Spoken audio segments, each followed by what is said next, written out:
Ingat nggak Pilpres 2014? Isu apa yang ramai? Isu tentang PKI. Pak Jokowi dituding PKI, dianggap anak PKI. Isu itu ramai bertebaran, kemudian menjadi heboh. Bahkan itu ada dulu obor rakyat itu, tabloid abal-abal itu sampai disebar ke pelosok-pelosok, isinya fitnahan semua. 2019 isunya belum terlalu bergeser, tapi ada satu tambahan lagi soal Jokowi anti-Islam. Nah, isu-isu itu yang dimainkan terus-menerus sebagai bahan baku fitnah kepada Jokowi pada saat itu. Iya, memang waktu itu Pak Jokowi lawannya adalah Pak Prabowo, dan Pak Prabowo didukung oleh para produsen hoax, oleh para produsen fitnah yang barangkali memang tujuannya cuma untuk memfitnah. Sampai ustadz-ustadznya semua itu ngomong soal PKI, PKI, PKI. Sampai nggak bosan-bosan. Nah, di 2024 kira-kira isu apa aja sih yang bakal rame? Perkiraan gue nih ada dua isu seru nih. Yang pertama itu soal IKN. IKN itu ibu kota nasional kita, ibu kota kita yang baru di Penajam Pasar Utara, Kalimantan Timur sana. Gue rasa akan menjadi isu menarik untuk digoreng kanan kiri. Yang inilah, yang itulah, yang kita nggak punya duit tapi pemerintah bangun IKN lah. Lah ya emang kalau seandainya kita punya duit, terus kemudian duitnya buat apa? Ya buat pembangunan. Salah satu pembangunannya apa? Ya membangun sentra-sentra ekonomi baru, pertumbuhan ekonomi baru.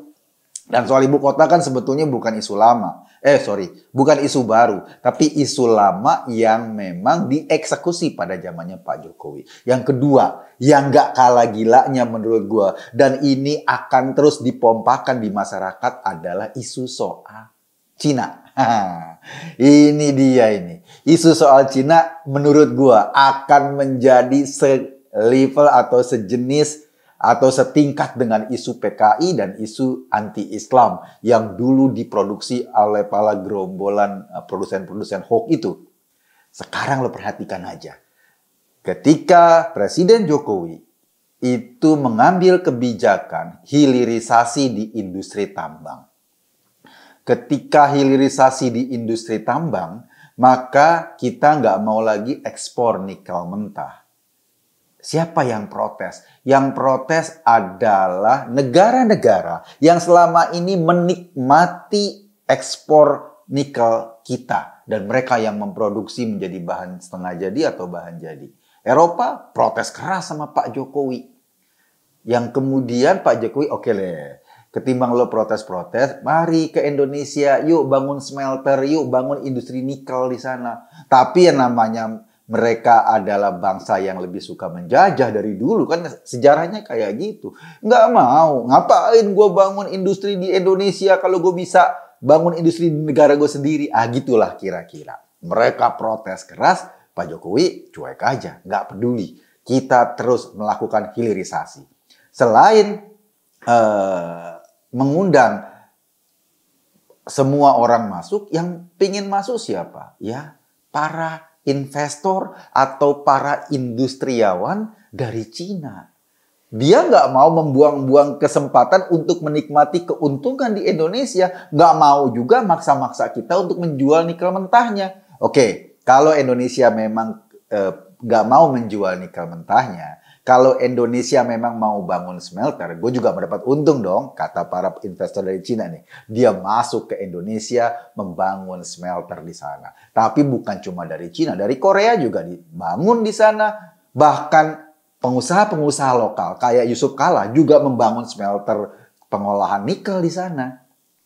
Tapi kita tahu deh, dunia ini memang selalu ada dalam perang dingin. Setelah Amerika berantem sama Rusia, kemudian akhirnya mencari musuh kelompok-kelompok negara Islam yang menjadi musuhnya. Sekarang sejak zaman Trump kemarin kan perang dinginnya antara Amerika dan Cina. Amerika beranggapan Cina ini mengancam secara ekonomi karena ekonominya terus membesar, dan membesar. Karena itu harus dibatasi. Karena itu harus ada kebijakan yang disebar ke seluruh dunia agar dunia menganggap Cina sebagai ancaman, agar dunia menganggap Cina sebagai potensi untuk melakukan penjajahan dan segala macam. Padahal ya, dulu ketika Amerika berkuasa, lo lihat aja Afrika misalnya, babak belur juga. Diambil semua sumber daya alamnya sama Eropa dan Amerika. Tapi kemudian kan dunia berubah. Pelan-pelan Cina menjadi sebuah kekuatan ekonomi besar dunia. Dia investasi di Afrika, dia membangun masyarakat di sana. Karena Cina adalah berpikirnya bahwa mereka dagang. Syaratnya dagang apa sih? Syaratnya dagang itu apabila lo ada pembeli.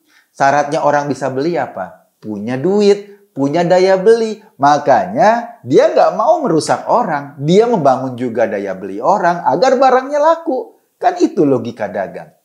Jadi nggak ada itu pengeksploitasian atau penjajahan yang sangat signifikan. Seperti misalnya dulu kita dijajah Belanda. Kita nggak punya duit, hasil bumi kita dibawa sama Belanda gitu loh. Itu berbeda. Sementara ini adalah soal-soal ekonomi. Cina ngebangun smelter di sini, ngebangun beberapa industri di sini. Tetapi ini nggak gampang dilepaskan dengan dalam konteks bahwa ini cuma sekedar investasi asing.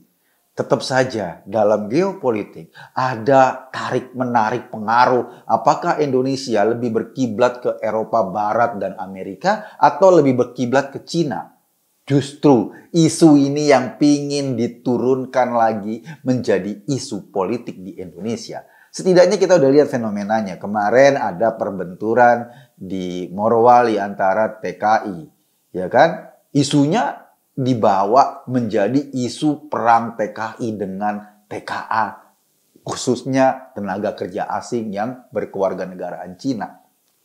Isunya dibawa sampai ke situ. Padahal masalahnya nggak gitu. Masalahnya adalah tuntutan buruh saja. Ini kan biasa demo-demo buruh. Ada kemudian buruh yang menganjurkan atau memaksa mogok. Lalu ada buruh yang nggak mau. Nggak mau. Gue nggak mau mogok karena gue di sini pengen kerja. Gue di sini pengen jalanin cari penghidupan. Buruh-buruh yang lain merasa, wah lo nggak solider. Akhirnya terjadi benturan sampai bakar-bakaran. Tetapi ini kemudian dieksploitasi secara politik adalah sebagai perbenturan antara TKI dan TKA.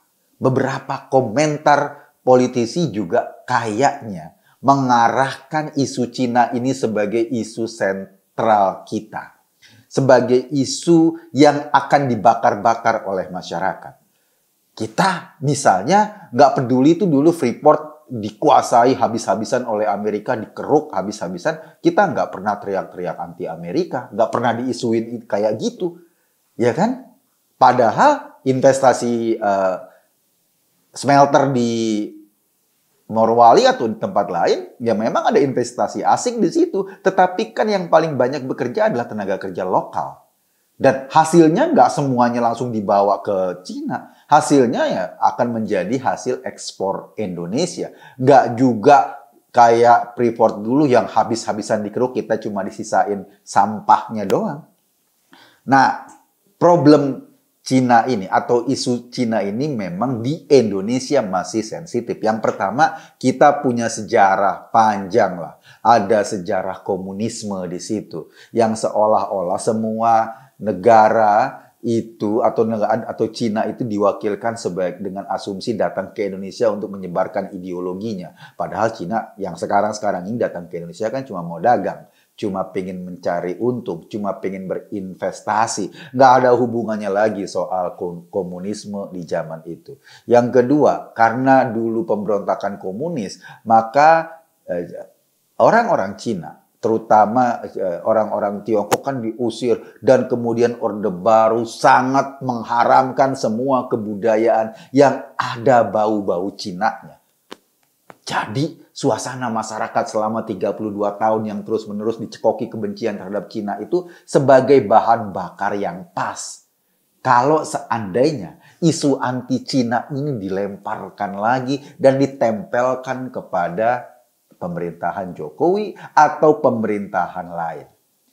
Ini akan berhadap-hadapan dengan isu keagamaan. Jadi orang-orang yang merasa beragama, orang-orang yang merasa membela nasionalismenya akan menuding-nuding ini adalah Indonesia akan dikuasai oleh Cina. Pak Yusuf Kalla udah ngomong juga bahwa jangan bangga deh Indonesia punya nikel kalau semuanya dikuasai Cina. Padahal Pak Yusuf Kalla juga punya smelter nikel loh. Jadi dia ngomong kayak gitu seolah-olah menuding-nuding semuanya dikuasai Cina. Ada investasi dari Cina, tapi kan ada juga investasi dari Pak Yusuf Kalla, ada juga investasi dari Korea, atau ada juga investasi dari negara-negara lain. Tapi kenapa selalu Cina yang menjadi sasaran tembaknya?